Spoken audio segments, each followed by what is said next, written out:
Hi students, welcome to lesson 20, Theories of Socialization by C.H. Cooley, G.H. Mead and Sigmund Freud.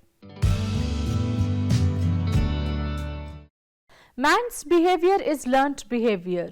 The biological organism is gradually molded in society into a social being. This process of molding and shaping the personality of human infants is called socialization. Viewed from the group's point of view, it is a process of member replacement. Such widely diverse situations as child rearing, teaching someone a new game, orienting a new member of an organization, preparing someone who has been in sales work to become a manager, or acquainting an immigrant with the life and culture of a new society are all instances of socialization. Socialization is a central process in social life. Its importance has been noted by sociologists for a long time, but their image of it has shifted over the last 100 years. In the early years of sociology, socialization was equated with civilization. As Talcott Parsons used the term internalization, it referred to the tendency for individuals to accept particular values and norms and to conform to them in their conduct. By the end of this unit, you will be able to understand Charles Horton Cooley's theory of looking glass self, explain George Herbert Mead's theory of self, and describe Sigmund Freud's theory of concept of human mind and psychoanalysis. Let us now discuss the theories of socialization, beginning with Charles Horton Cooley's theory of looking glass self. Do you sometimes experience that mere presence of other people leads to feelings of discomfort and tension? When not knowing exactly what other people think of you, it may lead to self-doubt and feelings of insecurity. According to the American sociologist Charles Horton Cooley, the degree of personal insecurity one displays in social situations is determined by what one believes other people think of you. Cooley's concept of looking glass self states that a person's self grows out of a person's social interactions with others. The view of ourselves comes from the contemplation of personal qualities and impressions of how others perceive us. Actually, how we see ourselves does not come from who we really are, but rather from how we believe others see us. The main point is that people shape their self-concepts based on their understanding of how others perceive them. We form our self-image as the reflections of the response and evaluations of others in our environment. As children, we were treated in a variety of ways. If parents, relatives and other important people look at a child as smart, they will tend to raise him with certain types of expectations.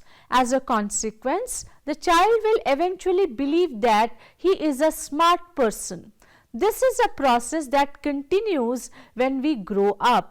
For instance, if you believe that your closest friends look at you as some kind of superhero, you are likely to project that self-image regardless of whether this has anything to do with reality. The concept of the looking glass self theory constitutes the cornerstone of the sociological theory of socialization. The idea is that people in our close environment serve as the mirrors that reflect images of ourselves. According to Cooley, this process has 3 steps. First, we imagine how we appear to another person. Sometimes this imagination is correct but may also be wrong since it is merely based on our assumptions. Second, we imagine what judgments people make of us based on our appearance. Lastly, we imagine how the person feels about us based on the judgments made of us. The ultimate result is that we often change our behavior based on how we feel people perceive us. All people want to be liked and be appreciated for talents or personality. But if we have a weak self-image, if we believe that the opinion of others are more important than our own, we can end up living our lives in accordance to other people's expectations. Sometimes others' evaluations mean more to us than our own. This is quite a distressing thought, since it implies that others' opinion of you can run your life. A person's construction of an imagined self-image is done unintentionally. We are not consciously aware that we often try to conform to the image that we imagine other people expect from us. If a person develops a negative self-image, the self-esteem will tend to be low. Low self-esteem and poor self-image has long been associated with a whole range of psychological problems, and it is necessary to counter the passive individual that depends heavily on the social world for building self-image. Hence, we should develop a self-image that is more based on our own evaluations rather than how we believe others look at us. The concept of the looking glass self offers insight not only into our own thinking but also to how we form our identity based on how others see us. As long as we are interacting with others, we are vulnerable for changing our own self-image, a process that will continue throughout our lives. The idea of self or ego or I can rise only in relationship with other people. Thus, there are three important elements of looking glass self. Firstly, the imagination of our appearance to other person, the imagination of his judgment of that imagined appearance, and third, some kind of self-feeling such as pride or mortification. The individual develops the idea of self through contact with primary groups and develops idea of himself, that is, looking glass self. The self arises when the person becomes an object to himself. We look at ourselves through others' eyes. Depending upon the characters and weight of that other in whose minds we see ourselves, we develop different feelings. Let us now discuss George Herbert Mead's theory of self. George Herbert Mead is well known for his theory of social self, which is based on the central argument that the self is a social emergent. The social conception of the self entails that individuals are the products of social interaction and not the logical or biological preconditions of that interaction. It is not initially there at birth, but arises in the process of social experience and activity. Mead developed a theory of social behaviorism to explain how social experience develops an individual's personality. Mead's central concept is self, that is, part of an individual's personality composed of self-awareness and self-image. Mead claimed that self is not there at birth, rather it is developed with social experience. Let us now discuss about the self. Mead's genius was in seeing the self as the product of social experience. First, said Mead, the self is not there at birth.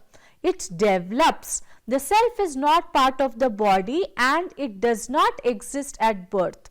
Mead rejected the idea that personality is guided by biological drives, as Sigmund Freud asserted, or biological maturation, as Jean Piaget claimed. Second, Mead explained the self develops only with social experience, as the individual interacts with others. Without interaction, as we see from cases of isolated children, the body grows but no self emerges. Third, Mead continued, social experience is the exchange of symbols. Only people use words, a wave of the hand or a smile to create meaning. Human beings find meaning in almost every action. Fourth, Mead stated that seeking meaning leads people to imagine other people's intentions. In short, we draw conclusions from people's actions, imagining their underlying intentions. Fifth, Mead explained that understanding intention requires imagining the situation from others' point of view. Using symbols, we imagine ourselves in another person's shoes and see ourselves as that person does. We can therefore anticipate how others will respond to us even before we act. All social interaction involves seeing ourselves as others see us, a process that Mead termed taking the role of other. Mead opines that by taking the role of other, we become self-aware. Another way of saying this is that self has two parts. One part of the self operates as the subject being active and spontaneous. Mead called the active side of the self I, that is the subjective form of the personal pronoun. The other part of the self works as an object, that is the way we imagine others see us. Mead called the objective side of the self the me, that is the objective form of the personal pronoun. All social experience has both components. We initiate an action, the I phase or subject side of self, and then we continue the action based on how others respond to us, which is the me phase or object side of self. I is spontaneous, self-interested, impulsive, unsocialized self, and me is socialized self that is conscious of social norms, expectations and individual social responsibility. The me represents the expectations and attitudes of others, that is the generalized other. It is the organized set of attitude of others that the individual assumes. The I is the response to the me or person's individuality. According to Mead, the generalized other, that is internalized in the me, is the major instrument of social control, for it is the mechanism by which the community exercises control over the conduct of its individual members. Let us now discuss about the development of the self.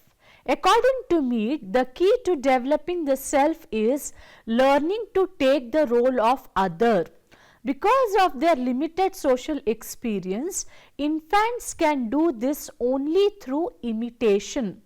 They mimic behavior without understanding underlying intentions, and so at this point they have no self. As children learn to use language and other symbols, the self emerges in the form of play. Play involves assuming roles modeled on significant others, people such as parents who have special importance for socialization. Playing kitchen set is an important activity that helps young children imagine the world from a parents' point of view. Gradually, children learn to take the roles of several others at once. This skill lets them move from simple play, say playing catch, with other to complex games such as baseball involving many others. By about age 7, most children have the social experience needed to engage in team sports. But there is a final stage in the development of the self. A game involves taking the role of specific people in just one situation. Everyday life demands that we see ourselves in terms of cultural norms as any member of our society might. Mead used the term generalized other to refer to widespread cultural norms and values we use as references in evaluating ourselves. Mead's concept of the generalized other is essential to his theory, which he defines as an organized and generalized attitude of a social group. The individual defines his or her own behavior with reference to the generalized attitude of social group or groups they occupy. When the individual can view himself or herself from the standpoint of the generalized other, self-consciousness in the full sense of the term is attained. As life goes on, the self continues to change along with our social experiences. But no matter how much the world shapes us, we always remain creative beings able to react to the world around us. Thus, Mead concluded, we play a key role in our own socialization. In the symbolic interaction of human beings, he believed he had found the root of both self and society. Individual comes to know about himself only through role playing. In order to get a picture of him, plays the roles of others. In seeing himself as others see him, the individual is actually putting himself in the place of others and imagining what their response might be. This is role playing. By playing the role of another person, the child is seeing himself objectively through the eyes of others. Of these others, some are significant others and others are general others. The human interaction depends on symbols which have certain meanings. Symbols are man-made and do not actually explain the nature of objects. Language is one of the most significant symbols. Symbols are largely shared by the members of the entire society. Social interaction requires the presence of commonly shared symbols, which is possible by role taking. The process of forming self, according to Mead, takes 3 stages. First, imitation, in which children copy behavior without understanding. The second is the play stage, where they understand the behavior as actual role and begin to take on those roles they play. Girls scolding and loving their dolls is the best example. The third stage is that of game stage. Child learns what is expected not just by one another person but by a whole group. Let us now discuss about Sigmund's Freud theory, in which he has given the concept of human mind and psychoanalysis. Austrian physician Sigmund Freud, the founder of psychoanalysis, believed that basic biological instincts combine with societal factors to shape personalities. Freud lived in Vienna at a time when most Europeans considered human behavior to be biologically fixed. Trained as a physician, Freud gradually turned to the study of personality and mental disorders and eventually developed the celebrated theory of psychoanalysis. Freud posited that the mind consists of three parts that must interact properly for a person to function well in society. If any one of the three parts becomes dominant, personal and social problems may result. The three parts are the id, ego and the superego. The id is the completely unconscious, impulsive, childlike portion of the psyche that operates on the pleasure principle and is the source of basic impulses and drives. It seeks immediate pleasure and gratification. According to Freud, the id develops first. A newborn's mind consists only of the id, which is responsible for satisfaction of physical desires. The id represents a human being's most primitive desires, and a person ruled only by the id would do everything strictly for his or her own pleasure, breaking societal norms in the process and risking punishment. The ego acts according to the reality principle, that is, it seeks to please the id's drive in realistic ways that will benefit in the long term rather than bringing grief.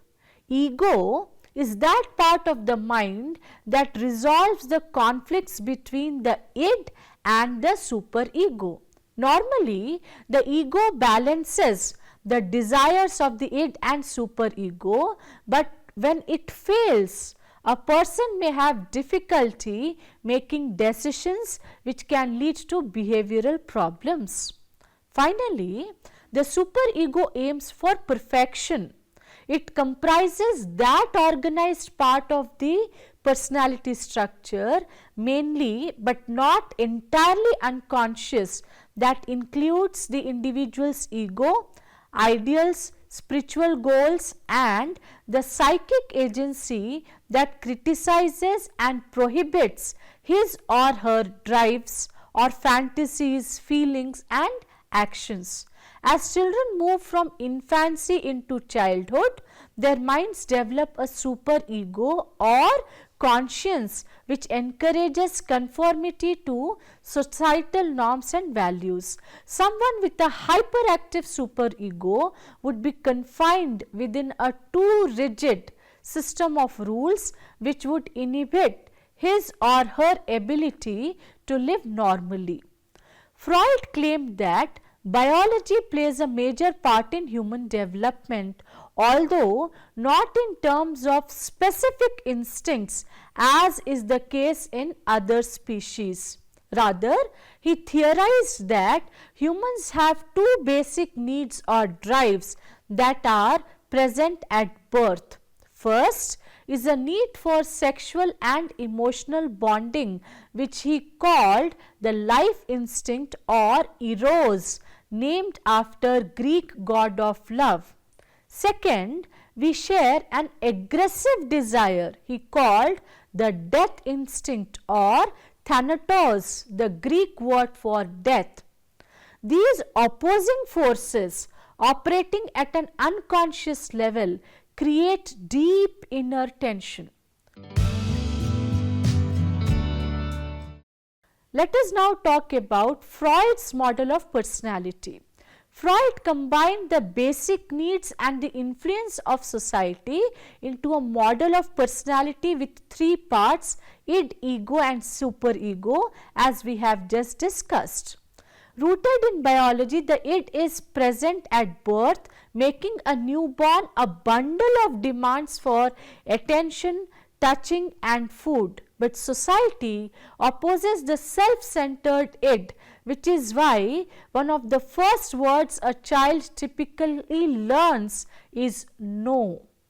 To avoid frustration, a child must learn to approach the world realistically. This is done through the ego, which is the Latin for I.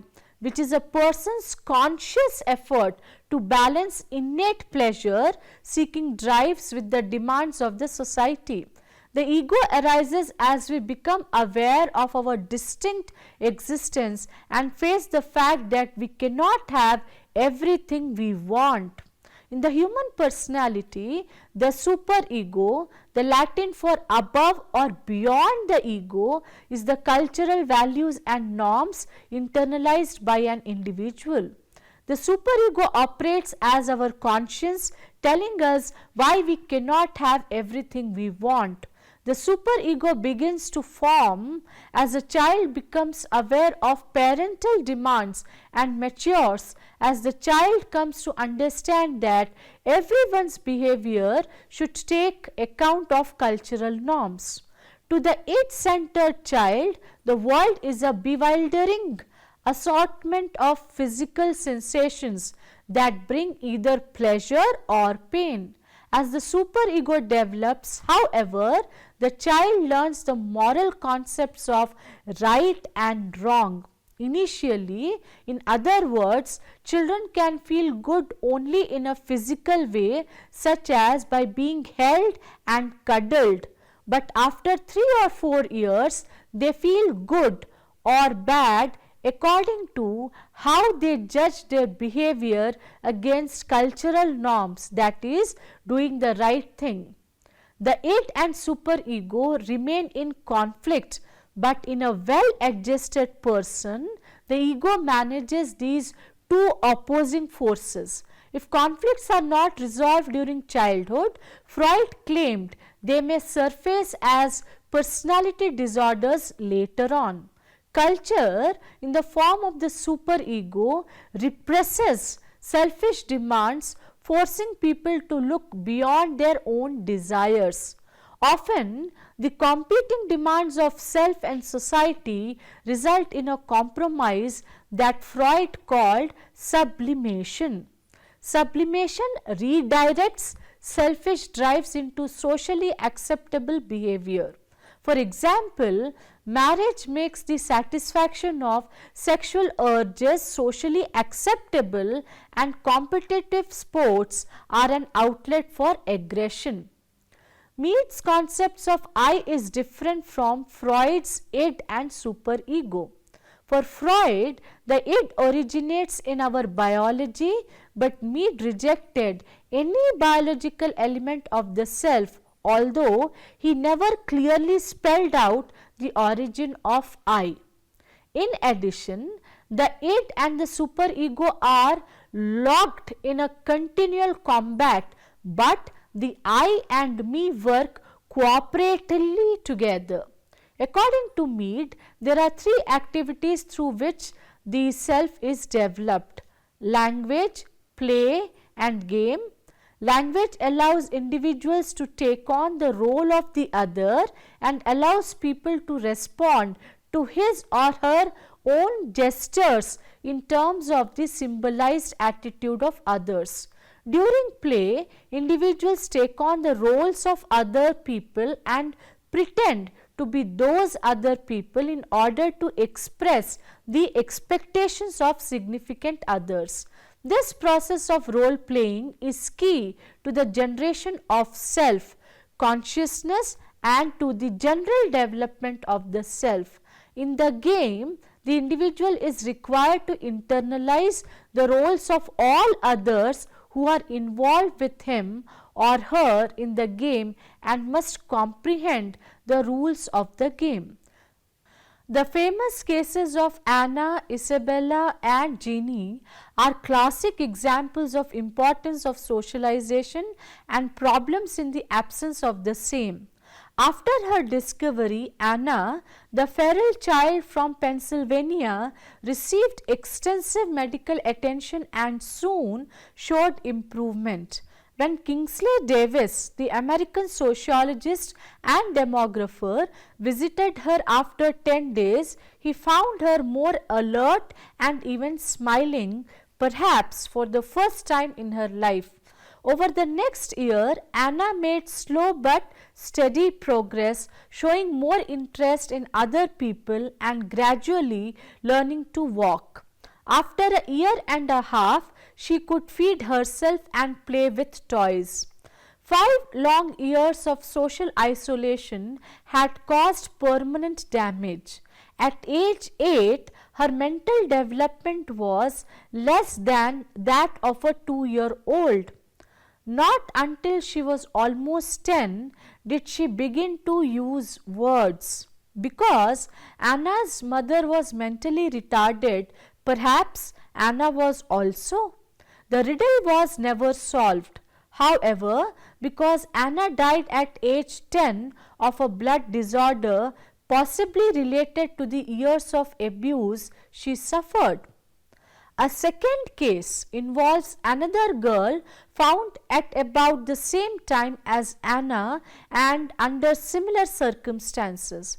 After more than 6 years of virtual isolation, this girl named Isabella displayed the same lack of responsiveness as Anna, but Isabella had the benefit of an intensive learning program directed by psychologists. Within a week, Isabella was trying to speak, and a year and a half later, she knew some 2000 words. The psychologists concluded that intensive effort had pushed Isabella through 6 years of normal development in only 2 years. By the time she was 14, Isabella was attending 6th grade classes, damaged by her early ordeal but on her way to a relatively normal life.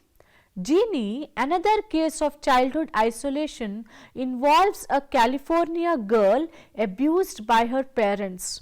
From the time she was 2, Jeannie was tied to a potty chair in a dark garage. In 1970, when she was rescued at age 13, Jeannie weighed only 59 pounds and had the mental development of 1 year old. With intensive treatment, she became physically healthy, but her language ability remains that of a young child. Today, Jeannie lives in a home for developmentally disabled adults. All evidence points to the crucial importance of social experience in personality development. The personalities developed depend largely on the environment in which we live. When a child's world is shredded by violence, the damage, including losing the ability to trust, can be profound and lasting. The ego arises as we become aware of our distinct existence and face the fact that we cannot have everything we want. In the human personality, the superego is the cultural values and norms internalized by an individual. The superego operates as our conscience, telling us why we cannot have everything we want. The superego begins to form as a child becomes aware of parental demands and matures as the child comes to understand that everyone's behavior should take account of cultural norms. Cooley's concept of looking glass self states that a person's self grows out of a person's social interactions with others. The view of ourselves comes from the contemplation of personal qualities and impressions of how others perceive us. Actually, how we see ourselves does not come from who we really are, but rather from how we believe others see us. George Herbert Mead is well known for his theory of social self, which is based on the central argument that the self is a social emergent. The social conception of the self entails that individuals are the products of social interaction and not the logical or biological preconditions of that interaction. It is not initially there at birth, but arises in the process of social experience and activity. Mead is also well known for his concept of I and me. According to Mead, the self has two sides. The me represents the expectations and attitudes of others, that is generalized other. It is the organized set of attitudes of others that the individual assumes. The I is the response to the me or the person's individuality. According to Mead, the generalized other, which is internalized in me, is the major instrument of social control, for it is the mechanism by which the community exercises control over the conduct of its individual members. Austrian physician Sigmund Freud, the founder of psychoanalysis, believed that basic biological instincts combine with societal factors to shape personalities. Freud posited that mind consists of three parts that must interact properly for a person to function well in a society. In any of the three parts becomes dominant, personal and social problems may result. The three parts are the id, the superego and the ego.